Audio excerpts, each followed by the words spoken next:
আমাদের দেশের জাতীয় সঙ্গীত পরিবর্তন করার জন্য অনেকেই বলা বলি করছেন, এটা পরিবর্তন করা উচিত কিনা ইসলামের আলোকে জানতে চাই। জাতীয় সঙ্গীত পরিবর্তন করার দাবি এবারে শুধু উঠছে তা নয়, এর আগেও বারবার উঠেছে, আপনারা জানেন। কেন উঠেছে সেটা নিয়ে তর্ক আছে, বিতর্ক আছে, এটা উঠা উচিত কিনা বা এই সঙ্গীত থাকা উচিত কিনা, বা জাতীয় কোনো গীত, জাতীয় কোনো স্লোগান থাকা উচিত নাকি সেটা পরিবর্তন করা দরকার, সেটা নিয়ে আলোচনা হতে পারে।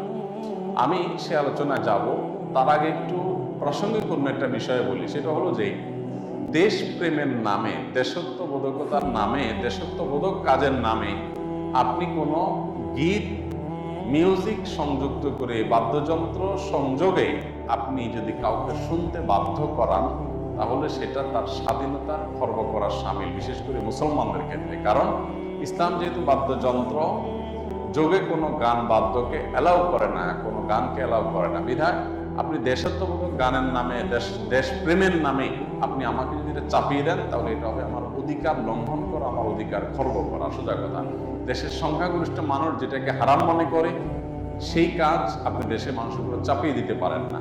হ্যাঁ, দেশের একটা স্লোগান থাকলো, একটা গীত থাকলো, সেটার কথা মনের ভিতরে যদি আপত্তিকর কোনো কিছু না থাকে, সেটা ভিন্ন বিষয়, অবশ্যই সেটা গ্রহণযোগ্য হতে পারে। এবার আসা যাক এই গানটা নিয়ে, যে আমাদের যে জাতীয় সঙ্গীত আছে, আপনারা জানেন যে রবীন্দ্রনাথের লেখা এই গানটি বাংলাদেশের জন্মেরও আরো বহু আগে তিনি লিখেছেন। এই গীতটা মূলত বাংলাদেশকে কেন্দ্র করে লেখা হয়। বাংলাদেশকে কেন্দ্র করে যেটা লেখা হয়নি, সেটা কেন বাংলাদেশের জাতীয় সঙ্গীত হতে যাবে? এটা একটি বিষয়। আর একটা বিষয় হলো, যেই গীতের মধ্যে কোথাও বাংলাদেশ শব্দটাই নেই, সে গীত কিভাবে এদেশের জাতীয় সঙ্গীত হতে পারে? বিধায় আমি তো মনে করি যে এই দাবিটা অযৌক্তিক না, যে আমাদের জাতীয় সঙ্গীত পরিবর্তন করা এটা সময়ের সবচেয়ে গুরুত্বপূর্ণ দাবিগুলোর মধ্যে থেকে একটি। আরেকটা এখানে বিষয় হলো যে আপনারা জানেন যে হিন্দু ধর্মাবলম্বীরা তারা পূজনীয় বা দেবতা তুল্য এরকম কিছু মানুষ বা কোনো ব্যক্তি বা বস্তু থাকে, তাদেরকে তাদের দৃষ্টিতে তারা সেগুলোকে মা বলে সম্বোধন করে। ইসলাম আমাদেরকে এরকম কোনো ধারণা দেয় না। মাতৃভূমির প্রতি ভালোবাসা এটা একটা স্বকীয় বিষয়, এটার জন্য মুসলমান হওয়া প্রয়োজন নাই, এটার জন্য মানুষ হওয়া যথেষ্ট। শুধু মানুষ কেন, অন্যান্য প্রাণীর মধ্যেও কি আছে? নিজের ভূমির প্রতি নিজের টান আছে। একটা কুকুর, একটা বিড়াল, একটা প্রাণীও দেখবেন যে সে যে ভূমিতে থাকে, বসবাস করে, বা যে ভূমিতে তার জন্ম বেড়ে ওঠা, সেটার প্রতি তার সহজাত একটা টান আছে। সেখানে মানুষের মধ্যে অবশ্যই আছে।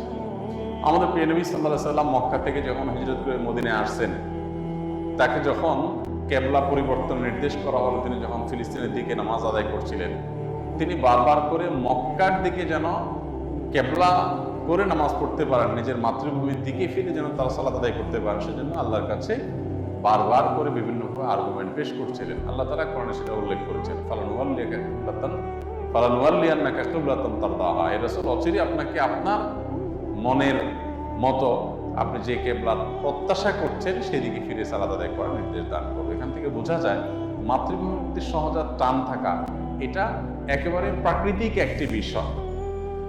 বিধায় এটার জন্য কোনো জাল হাদিস বানানোর কোনো প্রয়োজন নাই, যে হব্বুল ওয়াতন মিনাল ঈমান, দেশপ্রেম ইমানের অঙ্গ, এরকম কোনো হাদিস নবী সাল্লাল্লাহু আলাইহি ওয়াসাল্লাম বলেন নাই। নবী সাল্লাল্লাহু আলাইহি ওয়াসাল্লাম নিজেই নিজের মাতৃভূমিতে তার ভালোবাসা ছিল। সো একজন মানুষের সঙ্গে আমাদের মধ্যে সেটা থাকবে, দায়িত্বশীলতা থাকবে, সেটাই স্বাভাবিক।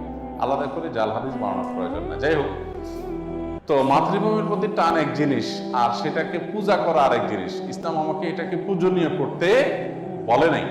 বিধায় সংখ্যাগরিষ্ঠ মানুষের বিশ্বাসের সাথে যেমন যায় না, এই গীত বাংলাদেশকে কেন্দ্র করে লেখা হয় নাই, এটা বাংলাকে কেন্দ্র করে লেখা হয়েছে, যেটা পশ্চিমবঙ্গ পূর্ববঙ্গ মিলায়।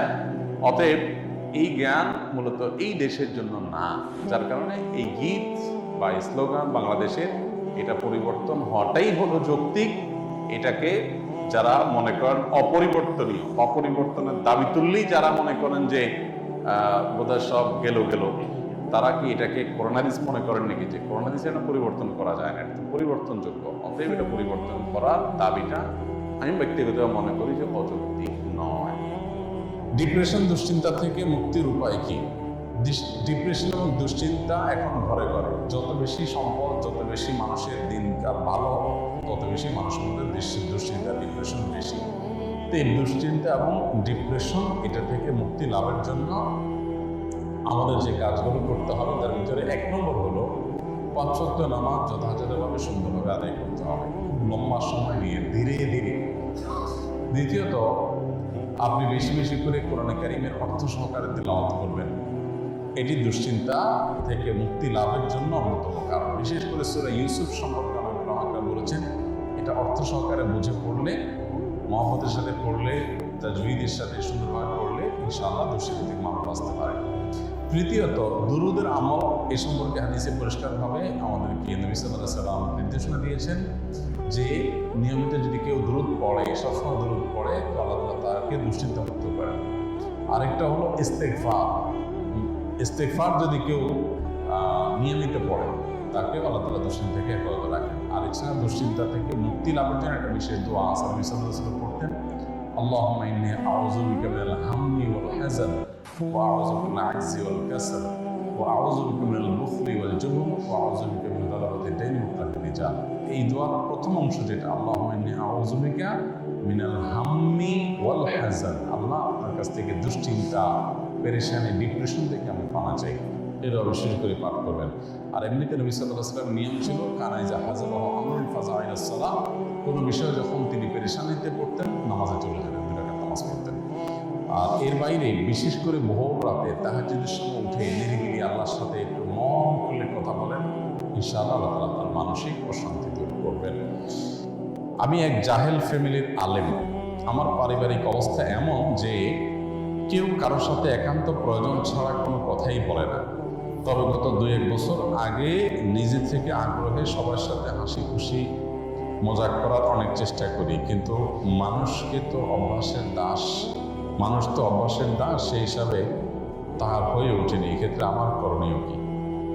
দেখুন, আমরা সবসময় বলি যে পরিবার যদি পরিপূর্ণ দিনদার না হয় তাহলে সবাই আসলে দিনের উপরে চলতে পারে না, খুব কঠিন হয়।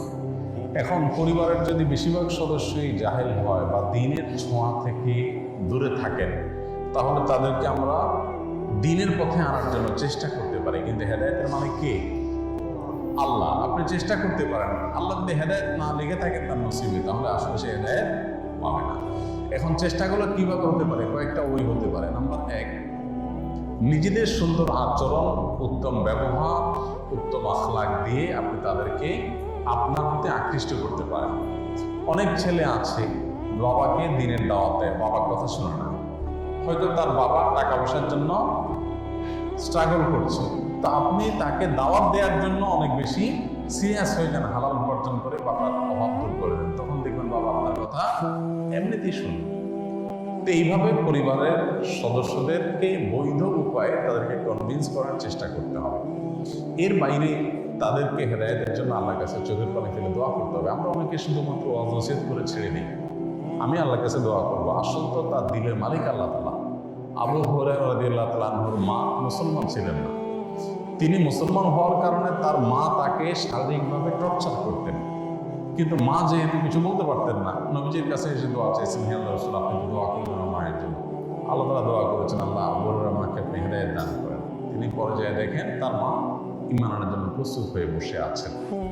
তো এই জন্য হেদায়েতের জন্য পরিবারের সদস্যদের নামে খুব সিরিয়াসনেসের সাথে, খুব আন্তরিকতার সাথে, খুব কায়মনোবাক্যে আল্লাহর কাছে চোখের পানি ফেলে দোয়া করতে থাকেন, তাদের নাম ধরে ধরে। আর এদিকে নিজের চেষ্টা অব্যাহত রাখেন। এরপর যদি হেদায়েত তারা না পায়, আল্লাহর উপরে ন্যস্ত করে দেন, আপনার কোনো দায়িত্ব থাকলো না।